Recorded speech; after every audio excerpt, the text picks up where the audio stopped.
3. Suprasadar, superconscious mind. Di atas dan melampaui keduanya, ada kesadaran tertinggi yang sering disebut dengan banyak nama. Roh, Atman, higher self, kesadaran ilahi, atau Gusti dalam diri. Ini adalah bagian dari diri yang 1. Selalu terhubung dengan kebijaksanaan semesta. 2. Mengetahui apa yang terbaik bagi kita. 3. Menjadi sumber intuisi, wahyu batin, dan inspirasi mendalam. 4. Tidak terikat oleh waktu, logika, atau pengalaman masa lalu. Suprasadar bisa diakses melalui keheningan batin, semedi mendalam, ritual spiritual, atau transmeditasi. Ia bukan tempat menyimpan informasi, melainkan tempat menerima petunjuk langsung dari pusat kesadaran universal. Dalam kuantum spiritual, suprasadar disebut sebagai frekuensi tertinggi dari eksistensi manusia. Ia adalah bagian dari diri yang bisa menyatu dengan getaran semesta dan berperan sebagai katalis untuk manifestasi realitas. Ketika seseorang hidup selaras antara pikiran sadar, bawah sadar, dan suprasadar, maka hidupnya akan terasa mengalir, penuh kebetulan indah, dan selaras dengan tujuan tertingginya.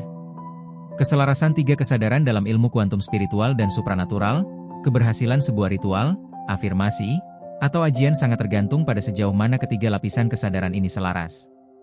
Misalnya, 1. Jika sadar ingin kaya, tapi bawah sadar merasa tidak layak, dan suprasadar belum diberi ruang untuk membimbing, maka yang terjadi adalah stagnasi dan konflik batin. 2. Tapi jika sadar menetapkan niat, bawah sadar sudah ditanamkan program yang mendukung, dan suprasadar diakses lewat meditasi dan semedi, maka realitas akan terbentuk dengan cepat. Maka dari itu, 1. Afirmasi dilakukan untuk menembus bawah sadar. 2. Tirakat dan semedi dilakukan untuk membuka jalur ke suprasadar. 3. Mantra dan ajian digunakan sebagai jembatan energi agar pesan dari pikiran dapat meresap hingga ke lapisan terdalam. Bab 7.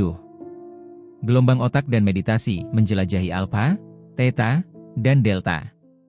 Kesadaran bukanlah sesuatu yang abstrak dan mengawang. Ia bekerja secara sistematis melalui mekanisme biologis dan elektris dalam otak. Salah satu wujud paling nyata dari aktivitas kesadaran adalah gelombang otak, frekuensi listrik yang dihasilkan oleh jutaan sel saraf, neuron, yang saling berkomunikasi. Setiap keadaan mental, waspada, mengantuk, fokus, rileks, bahkan trance spiritual, berkaitan erat dengan jenis gelombang otak yang dominan. Disinilah meditasi, semedi, mantra, doa, dan ajian memainkan peran penting. Mereka tidak sekadar praktik simbolik, tapi adalah alat untuk mengubah frekuensi otak, dan membuka akses ke bagian kesadaran terdalam manusia. 1. Gelombang beta, 1330 Hz. Kesadaran harian.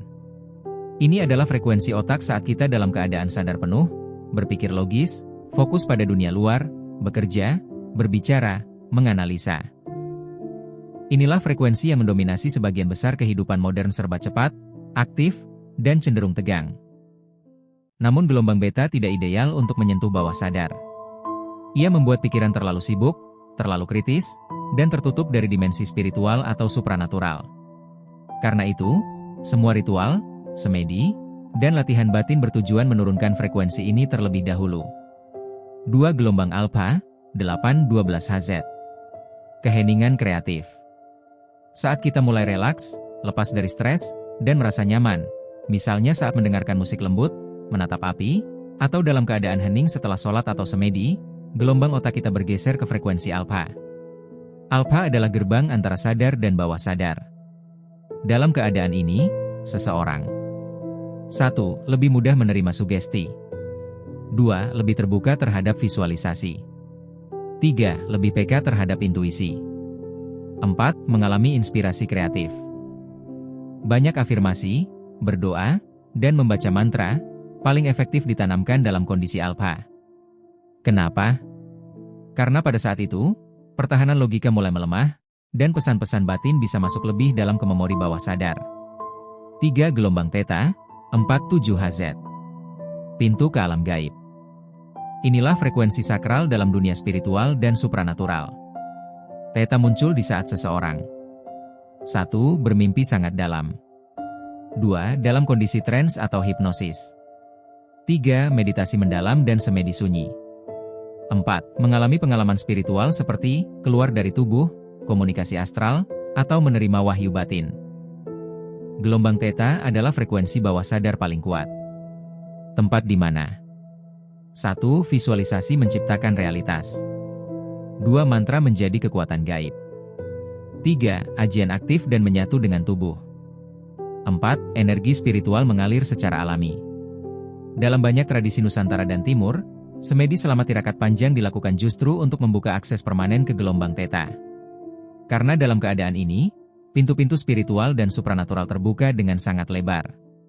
Semua bentuk penghubung ke alam halus, seperti komunikasi dengan leluhur, hodam, jin, makhluk gaib, atau menerima energi ilahi, terjadi saat seseorang bergetar dalam gelombang Theta.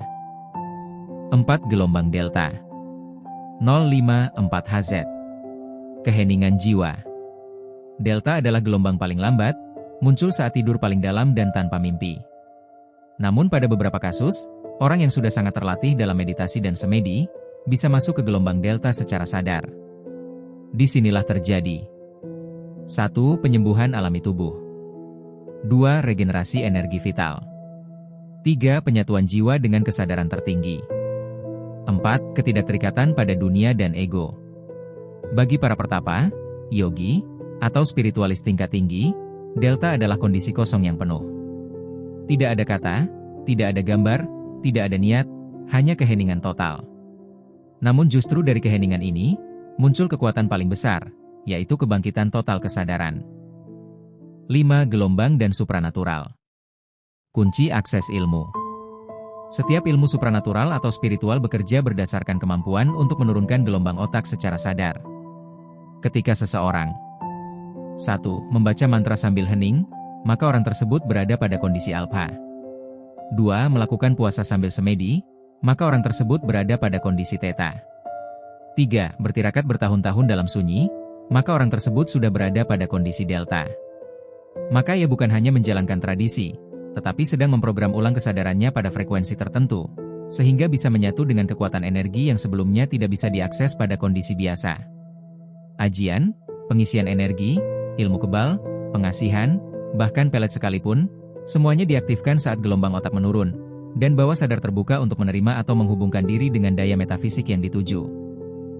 Kesimpulan bab ini.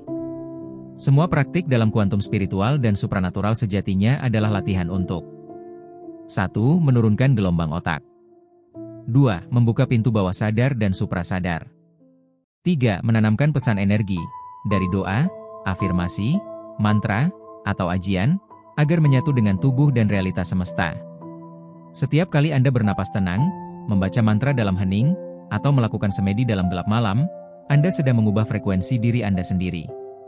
Dan ketika frekuensi Anda berubah, semesta pun akan menjawab dengan pantulan yang sama.